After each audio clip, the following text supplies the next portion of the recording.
හයි යාළුවනේ මචන්ලා කොහමද? ඉතින් මේ කටාරින්ද කොළඹට යන්න ටිකට් එකක් බුක් කරන්න පුළුවන්. කොහොමද ටිකට් එකක් බුක් කරන්නේ? ඔන්ලයින් එකෙන් බුක් කරන්නේ විනාඩි 5ක් විතර වගේ යන්නේ. සුළු කාලයක් තමයි මේකට යන්නේ. ඒ වගේම ඔයාලට පුළුවන් මේකේ ගණන් හිලව් ටිකක් බලා ගන්න. කටාර් එයර්වේස් එකේ ටිකට් එක ගණන් කීයද? වන් වේ එක ඒ කියන්නේ යන්න විතරක් ගාණ කීයද? එතකොට ගිහිල්ලා එන්නත් එක ගාණ කීයද? මේ ඔක්කොම ඔයාලට පුළුවන් මේ වෙබ්සයිට් එකට ගිහිල්ලා හොයලා බලන්න. ඉතින් අප්ඩේට් එක නිතරම බලන්න. දැන් මම කියන්න යන්නේ වන් වේ එක දෝහා ඉඳන් කොළඹට 22 වෙනිදා මාර්තු 22 කියන්නේ හෙට. අපි සර්ච් කරලා බලමු මේ විදිහට මේක දාලා සර්ච් කරාම ඔයාලට පේනවා ඉතින් මේ වගේ මේ ඇප් එක මේ කටාර් එයර්වේස් වෙබ්සයිට් එකට ඕන කැමති නම් ගිහිල්ලා බලන්නත් පුළුවන්. ඉතින් මේක පෙන්නනවා 22 නෑ 23 වෙනිදා සඳුදා වන් වේ එක 1080ක් වෙනවා රියල් 1080යි 23 24 29 වෙනකන් 1080යි ගාන. ඉතින් මේ කාලේ දික් වෙන්න ගාන අඩු වෙනවා. සාමාන්‍ය ගාන 1080යි අඩුම ගාන. ඒ කියන්නේ වන් වේ එක විතරයි.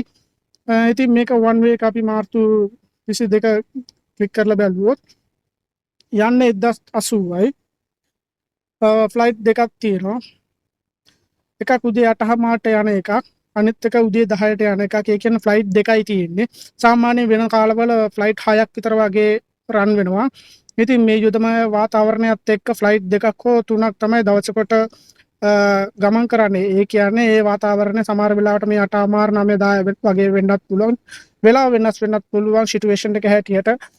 ඉතින් ආරක්ෂාකාරීව ගමන් කරන්න ඕන නිසාම වෙලාව පොඩ්ඩක් වෙනස් වෙනවා. ඉතින් සම්මත වෙලාව තමයි මේ වෙනද තියෙන සම්මත වෙලාව නෙමෙයි දැන් තියෙන්නේ. දැන්ට පෙන්නන උදේ 8:00 සහ උදේ 10ට වගේ ෆ්ලයිට් එක රියල් 1080යි ගාන. ඉතින් මේකේ ෆ්ලයිට් ඩීටේල් එක බැලුවොත් දෝහා ඉඳන් 660 787 ෆ්ලයිට් එක ලොකු ෆ්ලයිට් එකෙන්. ඉතින් හවස 3:55 වෙනකොට කොළඹට ළඟා වෙනවා. මේ විදිහට ඔයාලට සර්ච් කරලා බලන්නත් පුළුවන්.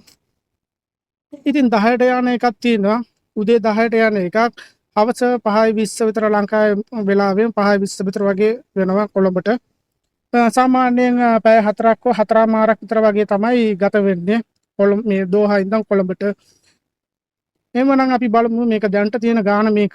දැන් අපි බලමු අනිත් එක රිටර්න් එකත් එක්ක. ඒ කියන්නේ ඔයා ගිහිල්ලා ආයේ එන්න.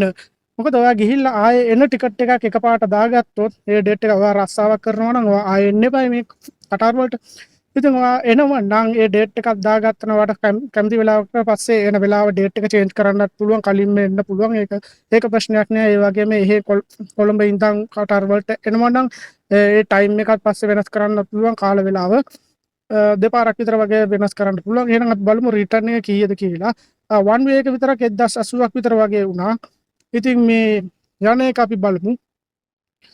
මාර්තු 22 ගිහිල්ලා එන්නේ අප්‍රේල් 10 වගේ දවසක් දාගමු. මේ වගේ වෙනස් කරන්න පුළුවන්. ඊට පස්සේ අපි සර්ච් කරන්න තියෙන්නේ රිටර්න් ඩේට් එක.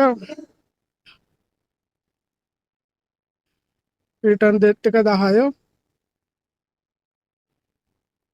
ඩිපාර්චර් ඩේට් එක මාර්තු 23 වගේ බලලා කන්ටිනියු කරා. මාර්තු 23 ගියාම රිටර්න් ඩේට් එක 31 කියලා දාමු. ඊට පස්සේ කන්ටිනියු කරා.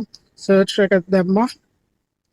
ඊට පස්සේ මේක සර්ච් එක කරාට පස්සේ වැටෙනවා යන්නයි එන්නයි ගාන. 23 වෙනිදා රියල් 910යි. රියල් 910යි. උදේ 8:00ට යන්නේ. දෙකම 910යි. ඔයාලට පේනවා ඇති මේ උඩින් බදාදා 25 26 910 ගානක් තමයි තියෙන්නේ. ඒක අපි පොඩ්ඩක් බලමු ආයේ. මේ රිටර්න් එක දෝහා ඉඳන් කොළඹ. මේ සමහර වෙලාවට මේක පෙන්නන්නේ වැරදියට. මොකද මේ කූකීස් එක එන්න හින්දා ඒ ගානක් වෙනස් වෙනවා. අපි රිටර්න් එක බලමු මාර්තු 23 කියලා 31 කියලා සර්ච් එකක් දාලා බලමු ආයේ. ගාන 910යි.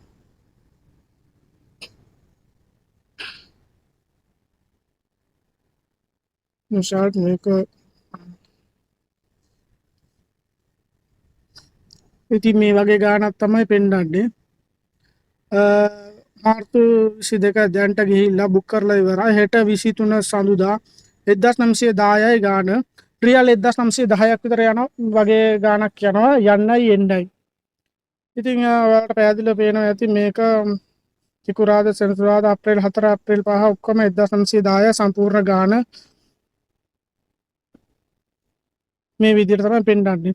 ඉතින් ඔයාලා ඩිපාර්චර් ටයිම් එක තව ටිකක් ඉස්සරහට කරොත් ඔයාලට පේනවා ඇති 1910 සමහර වෙලාවට මේ 3030 කියලා පෙන්නනවා. ඒ කියන්නේ මාර්තු 28 යනවනම් 3030යි. එතකොට ආයෙ 29 30 යනකොට ගාණ වැඩි 3030ක් විතර වගේ. ඒ කියන්නේ මාර්තු අන්තිම වෙනකොට ලෝඩ් එක ගොඩාක් කට්ටිය දැනටමත් බුක් කරලා තියෙන්නේ 3030ක් කියලා කියන්නේ සීට් ගාණ වැඩි. ඒ හින්දා සීමිත සීට් ප්‍රමාණයක් ආසන ප්‍රමාණයක් තියෙන හින්දා ගාණ වැඩි. මේ විදිහට තමයි තියෙන්නේ අප්‍රේල් 18 මන අප්‍රේල් 10 යන්න එන්නත් එක තමයි මේ ගාණ පොඩ්ඩක් ගාණ වැඩි වෙලා තියෙනවා. අනිත් ඒක ලං වෙනකොට පොඩ්ඩක් ප්‍රයිස් එක වෙනස් වෙනවා 1910 ගානට වගේ ප්‍රයිස් එක වෙනස් වෙනවා. ඔයාලට ඒක පස්සේ බලා ගන්න පුළුවන් සමහරවිට.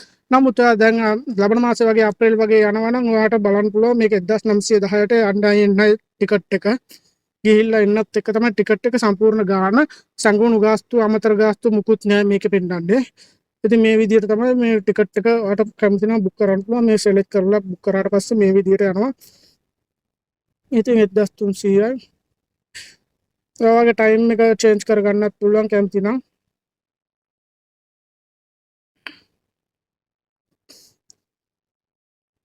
බිස්නස් ක්ලාස් එක 2250යි. එන සාමාන්‍ය 910ක වයි ක්ලාස් එක අපි සෙලෙක්ට් කරාට පස්සේ මේ විදිහට තමයි පෙන්නන්නේ. ඉතින් ඔයාලට ඒ විදිහට ගිහිල්ලා ඊට පස්සේ මේ සෙලෙක්ට් කරලා ඔයාලට සයින් අප් කරන්න පුළුවන්. ඊට පස්සේ Gmail එක ලොගින් වුණා වගේ නම ගම ඔක්කොම දාලා ෆෝන් නම්බරේ දාලා ඊට පස්සේ පාස්පෝර්ට් නම්බරේ දාලා අන්තිමට ඊට පස්සේ ඒක පෙන්නනවා ඩෙබිට් කාඩ් එකෙන් පේ කරන්න කියලා. ඉතින් ඔයාලට පුළුවන් ඩෙබිට් කාඩ් එකෙන් පේ කරන්න. මෙහි වීසා මාස්ටර් කාඩ් එකක් පේ කරන්නත් පුළුවන්. එහෙම නැත්නම් ඔයාලට පුළුවන් ලංකාවේ ඩෙබිට් කාඩ් එකක් තියෙනවා නම් ඒකත් යූස් කරන්න පුළුවන්. ලංකාවේ සල්ලි වලින් ගෙවන්නත් පුළුවන්.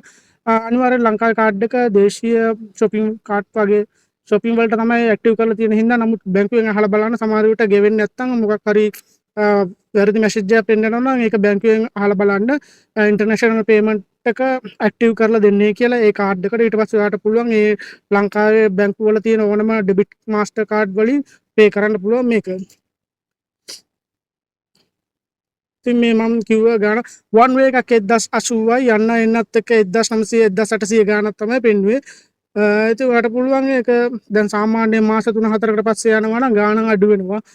සමහර කාලවල තියෙනවා සතියාන්ත වගේ දවස් එහෙම සිකුරාදා සෙනසුරාදා ගාණ වැඩි. එතකොට සමහර විට ලබන සතියේ විතර වගේ 3000ක් 3500 4000 වගේ ගණන් වලටත් තියෙනවා. මොකද හේතුව කිව්වොත් දැන්ටමත් කලින්ම බුක් කරලා තියෙනවා ආසන වෙන් කරලා තියෙනවා සල්ලි ගෙවලා. එතකොට ඒක ගාණ වැඩි. ඉතින් සමහර දවස් තියෙනවා ඒකේ ආසන වෙන් කරලා නැති තවත් සීට් ගොඩාක් ප්‍රමාණයක් තියෙනවා. ඒ කියන්නේ සීට් ආසන 50කට වඩා වැඩියෙන් තියෙනවා නම් ඒ වගේ අවස්ථාවල ගාණ අඩු වෙනවා. සමහර විට හෙට යන ෆ්ලයිට් එකේ ගාණ අඩු වෙන්නත් පුළුවන්. හරියට මේ ක්‍රවුඩ් එක ඒ කියන්නේ ආසන ප්‍රමාණය නියමිත ආසන ප්‍රමාණයක් සම්පූර්ණ කරලා නැත්නම් ගාණ අඩුවට තමයි පෙන්නන්නේ. ඒ වගේ සිටුේෂන් එකක් තමයි තියෙන්නේ. ඉතින් කටාරේ එක ඔයාලට පුළුවන් මේකෙන් සෙලෙක්ට් කරලා මේ විදිහට පේ කරලා විනාඩි 5ක් ඇතුළත ටිකට් එක බුක් කරාට පස්සේ SMS එකක් එවි. එහෙම නැත්නම් ඊමේල් එකක් එවි. ඒ ඊමේල් එක ඊට පස්සේ ඔයාලට පුළුවන් ඒ ඇප් එකේ රෙෆරන්ස් නම්බර ඉන්ස්ටෝල් කරලා ඇප් එක ස්ටේටස් එක බලන්න පුළුවන්. මොකද්ද කන්ෆර්ම් කරන්න. ඊට පස්සේ ඔයාලට යන්න දවසකට පැය 48කට කලින් වගේ එකක් කෝල් එකක් දීලා ආන්න සිටුේෂන් එක යන්න පුළුවන්ද කන්ෆර්ම්ද කියලා අහලා ඊට පස්සේ එයාපෝට් එකට යන්න පුළුවන්. මොකද දැනට එයාපෝට් එක වහලා හැමෝටම යන්න බෑ. ටිකට් බුක් කරපු කට්ටිය කන්ෆර්ම් ටිකට් එකක් තියෙන කට්ටියට තමයි යන්න පුළුවන්. ඉතින් එහෙමනම් ජය වේවා.